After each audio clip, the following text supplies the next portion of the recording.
Sir already ನಿಮ್ಗೆ ಗೊತ್ತೇ ಇರುತ್ತೆ. ಸೊ ಹೇಗ್ ಅನ್ಸ್ತು ಸರ್ಗೆ ಅನ್ನೋದನ್ನ ತಿಳ್ಕೊಳ್ಳೋದಕ್ಕೆ ನಾವು ವೇದಿಕೆಗೆ ಬರ್ಮಾಡ್ಕೊಳ್ತಾ ಇದೀವಿ. ಸೊ ಪ್ರೀತಿಯಿಂದ ವೇದಿಕೆಗೆ ಸ್ವಾಗತಿಸ್ತಾ ಇದೀವಿ ನಿಮ್ಮೆಲ್ಲರ ನೆಚ್ಚಿನ ನಟ, ನಿರ್ದೇಶಕರು, ನಿರ್ಮಾಪಕರು, the very very talented house ನಮ್ಮ ದುನಿಯಾ ವಿಜಯ್ ಸರ್ ಅವರನ್ನ.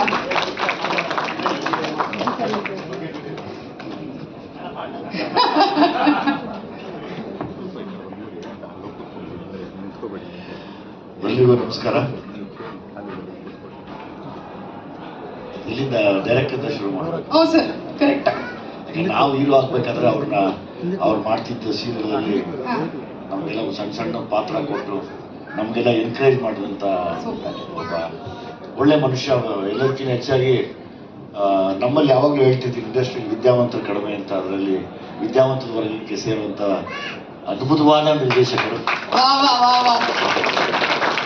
ಆಮೇಲೆ ಗ್ಯಾರಂಟಿ ಅವರು ಅಂದ್ರೆ ಯಾವುದೋ ಒಂದೆರಡು ಸಿನಿಮಾಗಳ ತಮಾಷೆಗೇನೋ ಇದಾಗಿರ್ಬೋದು, ಬಟ್ ಅವ್ರ ಗ್ಯಾರಂಟಿ ಅವತ್ತು ಆ ಕಾಲದಲ್ಲೇ ಇಡೀ ಮನೇನ, ಇಡೀ ಕರ್ನಾಟಕನ ಹೋಲ್ಡಲ್ಲಿ ಇಟ್ಕೊಂಡು ಆ ಸೀರಿಯಲಲ್ಲಿ ಕಾರ್ಯಕ್ರಮನ ಕಂಟಿನ್ಯೂಸ್ ಆಗಿ ನೋಡಂಗೆ ಮಾಡಿದಂಥ ಮೋಸ್ಟ್ ಟ್ಯಾಲೆಂಟೆಡ್. ನಿಮ್ಮ ಸಿನಿಮಾ ಯಾವಾಗಿದ್ರು ಫ್ಯಾಮಿಲಿ ಕಂಪ್ಲೀಟಾಗಿ ಕೂತ್ಕೊಂಡು ನೋಡುವಂಥ ಎಲ್ಲ ಥರದ ಸೈನ್ಸ್ ಈ ಸಿನಿಮಾಲಿದೆ. ಸಿದ್ಲಿಂಗುಲಿತ್ತು, ಇದರಲ್ಲೂ ಇರುತ್ತೆ. ಸೊ ಹಂಗಾಗಿ ಸುಮಾರು ಈ ಒಡಿ ಬಡಿ ಈ ಗಲಾಟೆಗಳು ಸಿನಿಮಾಗಳು ನೋಡೋ ಮಧ್ಯೆ ಒಂದು ಒಳ್ಳೆ ಅದ್ಭುತವಾದ ಸಿನಿಮಾ ಬರ್ತಾ ಇದೆ ಅಂತ ಒಂದು ಒಳ್ಳೆ ಸೂಚನೆ ಇಲ್ಲಿದೆ. ಸೊ ಹಾಗಾಗಿ ನಿಮಗೆ ಥ್ಯಾಂಕ್ಫುಲ್. ನಮ್ಮ ಯೋಗಿಗೆ ಮತ್ತೆ ಸಿದ್ಲಿಂಗು 2 ಮಾಡಿರೋದಕ್ಕೆ ಇದನ್ನ ಕಂಟಿನ್ಯೂ ಆಗಲಿ, ಸಿದ್ಲಿಂಗು ಅನ್ನೋ ವರ್ಷನ್ನು ಮುಂದಕ್ಕೆ ಹೋಗ್ತಾ ಇರಲಿ ಸರ್. ಯಾಕಂದ್ರೆ ನಮ್ಮಲ್ಲಿ ಸ್ಕ್ರಿಪ್ಟ್ಗಳು ಸಿಗೋದೇ ಕಷ್ಟ. ಇನ್ನೊಂದು ಸತಿ ಮಾಡಿದ್ರೆ ಸಿದ್ಲಿಂಗು ಪಾರ್ಟ್ 3 ಅನ್ನೋ ಒಂದು ಇದನ್ನ ಕಂಟಿನ್ಯೂ ಮಾಡಿ ಅದೊಂದು ಜಾನ್ರ್ ಹಂಗೆ ಇಟ್ಕೊಂಡು ಹೋಗ್ಲಿ ಅನ್ನೋ ನನ್ನ ಆಸೆ. ಜೊತೆಲಿ ಇಲ್ಲ, ನಮ್ಮಲ್ಲಿ ಕೊರತೆ ಏನಾಗಿದೆ ಅಂದರೆ ಕೊರತೆ ಬಹುಶಃ ಎಲ್ಲರೂ ಲೈಕ್ ಯೋಗಿ ಆಗ್ಬೋದು, ಡೈರೆಕ್ಟರ್ ಆಗ್ಬೋದು, ಇಲ್ಲಿರುವಂಥ ಎಲ್ಲ 3 ಪ್ರತಿಭೆಗಳಾಗ್ಬೋದು, ಎಲ್ಲರೂ ತುಂಬ ಒಳ್ಳೆ ನಟರು. ಅಂದರೆ ಎಲ್ಲರೂ ತುಂಬ ಮಾಗಿದ್ದೀವಿ, ಅಂದರೆ ತುಂಬ ನೊಂದು ಬೆಂದು ಮಾಗಿ ನಟನೆ ಅನ್ನೋದನ್ನು ತುಂಬ ಜೀವಿಸೋ ಶಕ್ತಿ ಇರುವಂಥ ಒಂದು ಟೈಮ್ ಇದೆ ನಮಗೆ. ಎವ್ರಿಬಡಿ, ಯೋಗಿ, ಸೋನು ಆಗ್ಬೋದು, ನೀವಾಗ್ಬೋದು, ನೀವು ಎಲ್ಲರೂ ಈ ಟೈಮ್ನ ನಾವು ಖಂಡಿತವಾಗ್ಲೂ ಉಪಯೋಗಿಸ್ಕೋಬೇಕು, ತುಂಬ ಉಪಯೋಗಿಸ್ಕೋಬೇಕು. ಯಾಕಂದ್ರೆ ಈಗ ನಾವು ಎದುರ್ಕೊಂಡು ಹಿಂದೋದ್ರೆ ಅಂತೂ ಖಂಡಿತವಾಗ್ಲೂ ಮರ್ತು ಬಿಡ್ತಾರೆ ಈಗ. ಸೊ ಹಂಗಾಗಿ ಈಗ ಒಂಚೂರು ಎಲ್ಲರೂ ಸೇರಿ ಸಾಥ್ ಕೊಟ್ಟು ನಾವು ಕನ್ನಡಿಗರು ಯಾರಿಗೇನು ಕಡಿಮೆ ಇಲ್ಲ ಅಂತ ತೋರಿಸ್ಬೇಕು. ನನಗೆ ಫಾರ್ ಎಕ್ಸಾಂಪಲ್ ಇದನ್ನು ನೋಡ್ತಾ ಈಗ ನಾವು ಸುಮಾರು ಬೇರೆ ಬೇರೆ ಭಾಷೆಗಳ ಸಿನಿಮಾನ OTT ನೋಡ್ತಾ ಇದ್ದೀವಿ.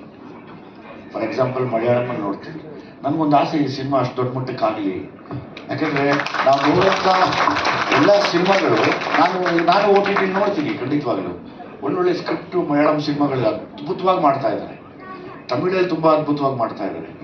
ನನಗೇನಂತ ಅರ್ಥ ಆಗ್ತಿಲ್ಲ, ಕನ್ನಡದಲ್ಲಿ ಅದ್ಭುತವಾದ ಪ್ರತಿಭೆಗಳಿದೆ, ಅದನ್ನು ಕರೆಕ್ಟಾಗಿ ತೊಗೊಂಡೋಗಿ ನಿಲ್ಲಿಸುವಂಥ ಸ್ಟೇಜ್ ಸಿಗ್ತಾ ಇದೆ. ಅದಕ್ಕೊಂದು ಸುಮಾರು ಕಾರಣ ಇದೆ. ನಾನು ಈಗ ನಮ್ಮ ಭಾವರ ಹತ್ರ ಮಾತಾಡ್ತಾ ಇದ್ದೆ, ಈಗ ಸೀರಿಯಸ್ ಆಗಿ ಮಾತಾಡಿದೆ. ಮೊನ್ನೆ ಯೋಗಿ ಬಂದಾಗಲೂ ಸೀರಿಯಸ್ ಆಗಿ ಮಾತಾಡಿದೆ ನಾನು. ಯೋಗಿ ಹಿಂಗೆಲ್ಲ ಯೋಗಿ ಹಿಂಗೆ ಮಾಡಬೇಕಪ್ಪ ಅಂತೇಳಿ. ನಮಗೆ ಲಾಸ್ ಒಂದೇ ಸರ್, ಏನು ಅಂತ ಗೊತ್ತಿಲ್ಲ. ಅದೊಂದು ನಮ್ಮ ಇಡೀ ಚಿತ್ರರಂಗಕ್ಕೆ, ಅದೊಂದು ಕನ್ನಡ ಚಿತ್ರರಂಗಕ್ಕೆ ಮಾತ್ರ ಒಂದು ಶಾಪದ ಥರ ಕಾಣ್ತಾ ಇದೆ. ಅದನ್ನು ಒಂಚೂರು ನಾವೆಲ್ಲ ಕೂತು ನಿಂತು ಮಾತಾಡಿ ಮುಂದುವರೆದ್ರೆ ಖಂಡಿತವಾಗ್ಲೂ ದೊಡ್ಡ ಮಟ್ಟಕ್ಕಾಗುತ್ತೆ. ಬಿಕಾಸ್ ಎಲ್ಲರೂ ಹೈಲಿ ಟ್ಯಾಲೆಂಟೆಡ್ಸ್ ಇದ್ದೀವಿ, ತುಂಬ ಒಳ್ಳೆ. ನನಗೆ ಯೋಗಿ, ನನಗೆ ಆ್ಯಸ್ ಅನ್ ಆ್ಯಕ್ಟರ್ ನಾನೇ ಫ್ಯಾನ್. ಅವನಿಗೆ ಭಯ ಇದ್ದಿದ್ರೆ ನಿಂತ್ಕೊಳ್ತಾನೆ, ಭಯ ಇಲ್ದಿರ ನಿಲ್ತಾನೆ. ನನ್ನ ಆ ಭಯ ಇಲ್ದಿರ ನಿಲ್ಲದೆ ಅದು ತುಂಬ ದೊಡ್ಡ ಶಕ್ತಿ. ಅದು ತುಂಬ ಕಷ್ಟ, ಅದು ಎಲ್ರಿಗೂ ಬರೋಲ್ಲ. ಒಂದು ಸೆಕೆಂಡ್ ಫ್ರೇಮ್ ಇದೆಯಾ ಅಂತ ಈಗ ನೋಡ್ಬಿಡ್ತೀವಿ. ಇಲ್ಲ, ಅದನ್ನ ಮೀರಿ ನಿಲ್ತಾನಲ್ಲ, ಅದೊಂದು ದೊಡ್ಡ ಕೆಪಾಸಿಟಿ. ಅದು ನಾನು ಯಾವಾಗಲೂ ನೋಡಿದಾಗ ನನಗೆ ಒಂದು ಬೇಜಾರು ಅದೇನೆ. ಯಾಕಂದರೆ ಲೈಕ್ ನಾನು ಡೈರೆಕ್ಟರ್ ಆದ್ಮೇಲೆ ನನಗೆ ಇನ್ನೂ ಅನಿಸಿದ್ದು, ಲೈಕ್ ಈಗ ಸರ್ಕೈಲ್ ಸಿಕ್ಕಿ ಅವ್ರು ಫುಲ್ ಮೋಲ್ಡ್ ಮಾಡ್ತಾರೆ, ಅವ್ರು ಬಿಡಲ್ಲ, ಅವರು ಕಂಪ್ಲೀಟ್ ರೆಡಿ ಮಾಡಿನೇ ಆಚೆ ಕಡೆ ಬಿಡೋದು. ಆ ವಿಷಯದಲ್ಲಿ ತುಂಬ ಎಕ್ಸ್ಪೀರಿಯನ್ಸ್ಡ್ ಯೋಗಿ. ಬಟ್ ನನಗೊಂದೇ ಆಸೆ, ಒಳ್ಳೆ ಸ್ಕ್ರಿಪ್ಟು ಸಿಕ್ಕಿ. ಯೋಗಿ ಕೆಪಾಸಿಟಿನೇ ಬೇರೆ ಇದೆ, ಬಹುಶಃ ಅದಕ್ಕೆ ಟೈಮ್ ಬರುತ್ತೆ ಅಂದ್ಕೊಂಡಿದ್ದೀನಿ. ಏನೂ ಬರ್ತಾರೆ, ನಾನು ಇರ್ತಿದ್ದ ಜೊತೆ ನಾನು ನಿಂತ್ಕೋತೀನಿ. ನಮ್ಮದು ಅಂತ ಯಾವಾಗಲೂ ನನ್ನ ಎದೆಲಿದೆ. ಅದು ಅಂಥ ಸಮಯ ಬಂದರೆ ಬಿಡಲ್ಲ, ಯಾವುದೇ ಕಾರಣಕ್ಕೂ ಬಿಡಲ್ಲ, ನಿಲ್ಲಿಸ್ತೀನಿ. ಈಗ ಆಲ್ರೆಡಿ ಚೆನ್ನಾಗಿದ್ದಾನೆ ಅವನು, ತುಂಬ ಚೆನ್ನಾಗಿದ್ದಾನೆ. ನನಗೆ ಆ್ಯಸ್ ಅನ್ ಆ್ಯಕ್ಟರ್ ನಾನು ತುಂಬ ಇಷ್ಟಪಡ್ತೀನಿ ಅವನ್ನ ನನ್ನ ಕೈಯಲ್ಲಿ ಸಿಕ್ಕರೆ ಬೇರೆನೇ ಮಾಡ್ತೀನಿ. ಅಂದರೆ ಬೇರೆ ಏನೋ ತೋರ್ಸೋಕೆ ಆಸೆ ಪಡ್ತೀನಿ. ಒಬ್ಬರೊಬ್ಬರು ನಿರ್ದೇಶಕರದ್ದು ನನ್ನ ಕನಸಿರುತ್ತೆ. ಹಂಗೆ ನನಗೊಂದು ಫೇವ್ರೇಟ್ ಏನು ಹೇಳ್ತಾರೆ, ನನಗೊಂದು ಮುದ್ದು ಮಗು ಥರ ಚಿಕ್ಕ ಮಗುವಿಂದ ತಾಡಿಸಿ ಕಿವಿ ಎಲ್ಲ ಕಚ್ಚೋನು, ನಾವು ಒಂಥರ ಮುದ್ದಾಗಿದ್ವಿ. ನಿಮ್ಮ ಹೆಂಡತಿ ಇವಾಗಲೂ ಕಷ್ಟ ಇದೆಯಾ ಹೇಳೋ ಮತ್ತೆ ಇಬ್ಬರು ಮುಖ ನೋಡ್ಕೋತಾವ್ರೆ. ಅವ್ನು ಒಂದು ಆಸೆ ಕಿವಿ ಕಚ್ಕೊಂಡಿರ್ತಾನೆ ಯಾವಾಗ್ಲೂ. ಎಲ್ಲಮ್ಮ ಕಿವಿ ಆರಾಮಾಗಿದೆ ತಾನೆ. ಸೊ ಮೇಡಮ್ ಇದ್ದಾರೆ, ಸೀತಾಕೋಟೆ ಅವರು ಇದ್ದಾರೆ, sir Ramesh sir Manjunath sir ಇದ್ದಾರೆ. ನಾವು ಸೀರಿಯಲಲ್ಲಿ ಓಡಾಡಬೇಕಾದ್ರೆ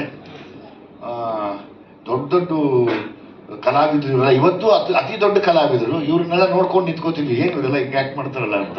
ಆಮೇಲೆ ನನಗೆ ಮೇಡಮ್ ಜಿಮ್ ಮೇಟ್ ನಾವಿಬ್ರು, ನಾನು ಅವ್ರ ಟ್ರೈನರ್ ಅವಾಗ. ಆಸ್ ಇಟ್ ಈಸ್ ನಿಮ್ಗೆ ಗೊತ್ತಿರಂಗೆ ಬಿ ಸುರೇಶ್ ಸರ್ ಆಫೀಸ್ಗೆ ನಾನು ಕೂಡ ಫೋಟೋ ಹಿಡ್ಕೊಂಡು ಹೋಗಿ, ಸರ್ ನನಗೊಂದು ಪಾತ್ರ ಕೊಡಿದ್ದು ಹಂಗಲ್ಲ ಗೆಳೆಯ ಅಂತ ಶುರು ಮಾಡಿದ್ರು. ಸೊ ಇವತ್ತು ನಾವೆಲ್ಲ ಒಟ್ಟಿಗೆ ಸೇರ್ತಾ ಇದ್ದೀವಿ. ಒಂದು ಖುಷಿ ವಿಷಯ ಅಂದರೆ ಒಂದು ಒಳ್ಳೆ ವೈಬ್ ಇದೆ ಸಿನಿಮಾ ಅಲ್ಲಿ. ಆಮೇಲೆ ಎಲ್ಲ ದೊಡ್ಡ ತಂಡ ಇದೆ. ನಾಗಾರ್ಜುನ ಅರಸು ಅಂತಾರೆ, KB ಸಿಂಗರು. ನೀವು ಮೈಕೆ ಬೇಡ ಅನ್ಸುತ್ತೆ, ಸುಮ್ಮನೆ ಹಂಗೆ ಆಡ್ಬಿಡ್ಬೋದು. ನನ್ನ ಆಸೆ ಯಾವಾಗಲೂ ಅದೇ, ನಾನು ಈಗಲೇ ಅವ್ರ ಹತ್ರ ಶೇರ್ ಮಾಡಿಕೊಂಡೆ. ಇನ್ಫ್ಯಾಕ್ಟ್ ನಾನು ಆಮೇಲೆ ಸೋನು ನೀನು ಅಷ್ಟೇಪ್ಪ ಮಾಡ್ತಾನೆ, ಕುಗ್ಗಿದಾಗ ಅಕ್ಕ ಸರಿ ಮಾಡ್ತಾರೆ, ಅವೆಲ್ಲ ಕೇಳಿಸ್ಕೊಂಡ್ರೆ ಎಮೋಷನಲ್ ಅನಿಸುತ್ತೆ. ಅಂದರೆ ನಾವು ಯಾರೂ ಏನು ಕಮ್ಮಿ ಇಲ್ಲ, ಏನು ಕುಗ್ಗದೇ ಬೇಕಾಗಿಲ್ಲ, ಆಯ್ತಾ? ಯಾವ ಕಾರಣಕ್ಕೂ ಕುಗ್ಬಾರ್ದು. ಪ್ರಾಣ ಜೀವ ಹೋಗುತ್ತೆ ಅಂದಾಗ ಮಾತ್ರ ಅದಕ್ಕೆ ಸರೆಂಡರ್ ಆಗಬೇಕು, ಮಿಕ್ಕಿದೇನಕ್ಕೂ ಸರೆಂಡರ್ ಆಗ್ಬೇಡ, ಆರಾಮಾಗಿರೋ. ಎಲ್ಲ ಮುಂದಕ್ಕೆ ಹೋಗ್ತಾ ಇರುತ್ತೆ ಹೊಡ್ಕೊಂಡು ಅಲ್ಲ, ಯಾಕಂದ್ರೆ ಪರ್ಮನೆಂಟ್ ಅದು, ನಮ್ಮನ್ನು ಬಿಟ್ಟು ಹೋಗೋದು, ಅವಾಗ ಮಾತ್ರ ಕುಗ್ಬೇಕು. ಅಲ್ಲಿವರೆಗೂ ಏನು ಬಂದರೂ ಕುಗ್ಬಾರ್ದು. ನೀವೆಲ್ಲ ದೊಡ್ಡ ದೊಡ್ಡ ನಟರುಗಳು, ನೀವೆಲ್ಲ ನೀವು 3 ಜನ ಅಷ್ಟೇ ಅದ್ಭುತವಾದ ನಟರು. ನನಗೆ ಒನ್ ಆಫ್ ಎಲ್ಲ ಫೇವ್ರೇಟ್. ನನಗೆ ಗೊತ್ತಿಲ್ಲ, ಮುಂದೆ ಅವಕಾಶ ಸಿಕ್ಕರೆ ಒಟ್ಟಿಗೆ ಆ್ಯಕ್ಟ್ ಮಾಡೋಣ ಖಂಡಿತವಾಗ್ಲೂ. ಆಮೇಲೆ ಆರಾಮಾಗಿರಪ್ಪ, ಒಳ್ಳೇದಾಗತ್ತೆ ಎಲ್ಲ ಅಲ್ವಾ? ಅದ್ಬಿಟ್ಟು ಬೇರೆ ನಾನು ಹೇಳ್ಬೇಕಾ ಸರ್? ಬೇರೆ ಏನು ಹೇಳೋದು, ಏನು ಹೇಳ್ಬೇಕಮ್ಮ? ಏನಾದ್ರು ಹೇಳಿ ಸರ್, ಕೇಳ್ತಾ ಇರ್ಬೇಕು ಅನ್ಸುತ್ತೆ, ನಿಮ್ಗೆಲ್ಲ ಕೇಳ್ತಾ ಇರ್ಬೇಕು ಅನ್ಸುತ್ತೆ ತಾನೆ? ನನ್ಗೂ ಕೂಡ ನೀವ್ ಹೇಳಿ ಸರ್, ನಾವು ಸುಮ್ಮನೆ ಅದಕ್ಕೆ ನಾನು ಅಲ್ಲಿ ಹೋಗ್ಬಿಟ್ಟೆ. ನೀವು ಮಾತಾಡಿ, ಭಾನುವಾರ ಬೇರೆ ಇವತ್ತು. ಇನ್ನೊಂದ್ 2 ನಿಮಿಷ ಊಟಕ್ಕೆ ನಾವು ಬರ್ತೀವಿ ಸರ್. ಇನ್ನೊಂದ್ 2 ನಿಮಿಷ ಪ್ಲೀಸ್. ಆಯ್ತು, ಏನಪ್ಪ ಏನ್ ಮಾತಾಡೋದು ಅಷ್ಟೇ ಸರ್ ನಾನು ಒಂದೇ ಕ್ಲಾಸಲ್ಲಿ ಕಾಫಿ ಕುಡಿದಿದ್ದೀವಿ 15 years ಬ್ಯಾಕ್. ಅವಾಗಿನ ದುನಿಯಾ ಆ ಟೈಮಲ್ಲಿ ಸುವರ್ಣದಲ್ಲಿ ಆಂಕರಿಂಗ್ ಮಾಡ್ತಾ ಇದ್ದೆ. ಅವಾಗಿನ ವ್ಯಕ್ತಿಗೂ ಇವತ್ತಿಗೂ ಏನೂ ಡಿಫ್ರೆನ್ಸ್ ಇಲ್ಲ. ನಾನು ಅದಕ್ಕೇನೆ ಇವತ್ತು 15 ವರ್ಷದ ಹಳೆ ಫೋಟೋ ತೆಗ್ದಿಟ್ಕೊಂಡು ಬಂದೆ. ಸರ್ ನೋಡಿ, ವ್ಯಾಲೆಂಟೈನ್ಸ್ ಡೇ ಟೈಮಲ್ಲೇ ಈ ಕಾರ್ಯಕ್ರಮ ಆಗಿದ್ದು. ಸೊ ಇವಾಗೂ ವ್ಯಾಲೆಂಟೈನ್ಸ್ ಡೇ ಬರ್ತಾ ಇದೆ. ಸರ್ ಯಾಕಮ್ಮ ಒಂದೇ ಕಪ್ಪಲ್ಲಿ ಕಾಫಿ ಕುಡಿಯಲ್ ಬಂದ್ರು? ಇಲ್ಲ ಸರ್, ನೀವು ಹೀರೋ ನಮ್ಗೆ ಕೊಡ್ತಾ ಇದ್ದೀರಲ್ಲ ಚಾನ್ಸ್ ಅಂತ ಒಂದೇ ಕಪ್ಪಲ್ಲಿ 4 ಜನ ಕಾಫಿ ಕುಡ್ದಿದ್ದೀವಿ ಅಷ್ಟೇ ಸರ್ ಹೇಳುತ್ತೆ. ಇವತ್ತಿಗೂ ಕೂಡ ನಂಗಂತೂ ಬಹಳ ಖುಷಿ ಆಯ್ತು ಸರ್. ಅದಕ್ಕೆ ನಿಮ್ಮ ಮಾತಿನ ಕೇಳ್ಬೇಕು ಅನ್ಸ್ತಾರೆ. ಇನ್ನೇನಿದೆ, ಬದುಕಷ್ಟೇ ಅಲ್ವಾ? ಓಕೆ, ಇನ್ನೇನು ಹೇಳ್ಬೇಕು ಯೋಗಿ? ನಿಮ್ಮೆಲ್ಲ ನಿಂತ್ಕೊಂಡು ಫೋಟೋ ತೆಗಿಸ್ಕೋಬೇಕಷ್ಟೇ.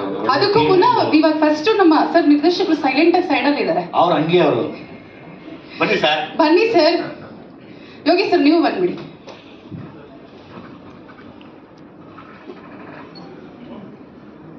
ಇವರು ಹೆಂಗೆ ಅಂದ್ರೆ ನಿರ್ದೇಶಕರು ಮಾತಾಡ್ಬಿಡ್ತಾರೆ. ಇವ್ರು ಹೆಂಗೆ ಅಂದ್ರೆ ಈ ಸರಸ್ವತಿ ಕೈಲಿರೋ ವೀಣೆ ಇದ್ದಾಗ ನಿಮ್ ಮುಟ್ಟಾಗೆಲ್ಲ ನುಡಿತಾ ಇರ್ತಾರೆ, ಕಷ್ಟ. ವಿಜಯ್ ಸರ್, ಅತ್ಯಂತ ಧನ್ಯವಾದಗಳು. ನಿಜವಾಗ್ಲೂ ಹೃದಯದಿಂದ ಈ ಮಾತನ್ನ ಹೇಳ್ತಾ ಇದ್ದೀನಿ. Thank you so much. ನಾನು ಹಂಗೆ ಮಾತಾಡಿದ್ದೀನಿ. ಖಂಡಿತ ಖಂಡಿತ. ಹೌದು, ಈಗಲೂ ನನ್ನ ಎಂಟ್ರಿ ಇರ್ಲಿಲ್ಲ, ಅಚಾನಕ್ಕಾಗಿ ಬಂದೆ. ಅಡಚಣೆಗಾಗಿ ವಿಷಾದಿಸಿದೆ. ಒಂದು ಏನಂತಂದ್ರೆ, ಸಿದ್ಲಿಂಗು ಬಗ್ಗೆ ಒಂದೇ ಸಾಲಲ್ಲಿ ಹೇಳ್ಬೇಕು ಅಂತಂದ್ರೆ, ಸಿದ್ಲಿಂಗು ಸಮಾಜಕ್ಕೆ ಸತ್ಪುರುಷ ಅಲ್ಲ, ಆದ್ರೆ ದೇಶಕ್ಕೆ ಸತ್ಪ್ರಜೆ. ಕಾಯಕ ಅಂದ್ರೆ ನೆನಪು ಮಾಡ್ಕೊಳ್ಳಿ, ಆದರ್ಶ ಅಂದ್ರೆ ಮರ್ತ್ಬಿಡಿ ಅಂತ ಒಂದು ಜೀವಂತ ಪಾತ್ರ ಸಿದ್ಲಿಂಗು. ಇದು ಮೊನ್ನೆ ನಮ್ಮ ಗುರುಪ್ರಸಾದ್ ಸರ್ ಅವರು ಕಾಲವಾದಾಗ ಒಂದು ಮಾತು ಹೇಳಿದ್ದೆ ಮಾಧ್ಯಮದಲ್ಲಿ, ನಾನು ಇಂಟರ್ವ್ಯೂ ಕೊಡ್ಬೇಕಾದ್ರೆ, ಮನಸ್ಸುಗಳನ್ನ ಕಟ್ಕೊಳ್ಳುವಾಗ ಮಾತಿರ್ಬೇಕು, ಸಾವಾದಾಗ ಮೌನ ಇರಬೇಕು ಅಂತ. ಈಗ ವಿಜಯ್ ಸರ್ ಆಗ್ಲೇ ಹೇಳಿದ್ರು, ಎಂಥ ಸಮಯ ಬಂದ್ರು, ಯಾರೇ ಕೈ ಬಿಟ್ರು, ಏನೇ ಬಿಟ್ಟೋದ್ರು, ನಾನು ನಿನ್ ಜೊತೆ ಇದ್ದೀನಿ, ನಾನು ನಿನ್ನ ಕೈ ನಡೆಸ್ತೀನಿ, ಕೈ ಹಿಡಿತೀನಿ ಕಣ ಅಂತ ಹೇಳಿ ಯೋಗಿ ಸರ್ ಹೇಳಿದ್ರು. ನಿಜಕ್ಕೂ ಮನಸ್ಸುಗಳು ಕಟ್ಕೊಳ್ಳೋವಾಗ ಇವತ್ತು ಎಷ್ಟು ಮಾತಾಡಿದ್ರು ಪರವಾಗಿಲ್ಲ ಅಂತ ಇವತ್ತು 2 ಮನಸ್ಸುಗಳು ಮತ್ತೆ ಮನಸ್ಸುಗಳನ್ನು ಕಟ್ಕೊಂಡಿದೆ. ತುಂಬಾ ಖುಷಿಯಾಗಿದೆ. Thank you so much. ಯಾವಾಗಲೂ ಯೋಚನೆ ಮಾಡ್ತಿರ್ತೀವಿ ಸರ್. ಮೊನ್ನೆ ಕೂಡ ಭೀಮಾ ಜಸ್ಟ್ ಮಿಸ್ ಆಯ್ತು ಅಷ್ಟೇನೆ. ಇಲ್ಲಾಂದ್ರೆ ಲೈಕ್ ಭವಿಷ್ಯತ್ಗೆ ನನಗೇನೋ ಬೇರೆ ಆಸೆ ಇದೆ. ನನಗೆ ಆಗ್ಲಿ ಸರ್. ಕ್ರಿಯೇಟರ್ ಆಗೋದು ಕ್ರ್ಯಾಕ್ ಆಗುತ್ತೆ ಆಗ್ಲಿ ವಿಷಯ. Thank you so much. ಮನಸ್ಸುಗಳನ್ನ ಕಟ್ಕೊಳ್ಳುವಂತ ಕೈಂಕರ್ಯದ ಮುಂದೆ ಇನ್ಯಾವುದೂ ಏನು ದೊಡ್ಡದಿಲ್ಲ. ಎಲ್ಲರೂ ಒಂದ್ಸತಿ ಜೋರಾಗಿ ಚಪ್ಪಾಳೆ ಹೊಡ್ತೀವಿ. Thank you.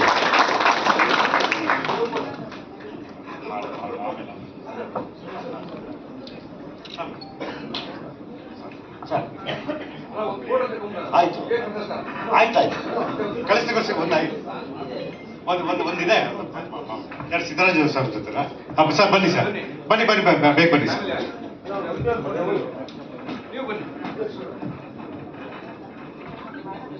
ಹೌದು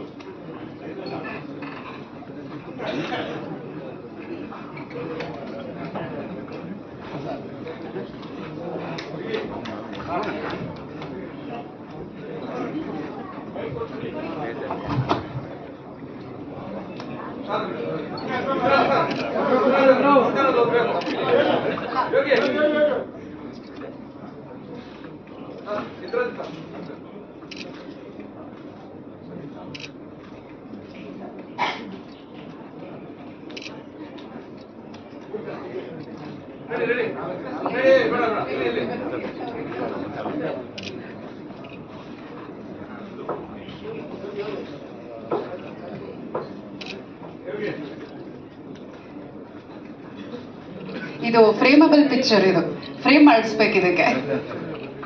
ಸರ್ ಒಂದು ಹಾಡ್ ಕೇಳ್ಕೊಂಡು ಬರೋಣ.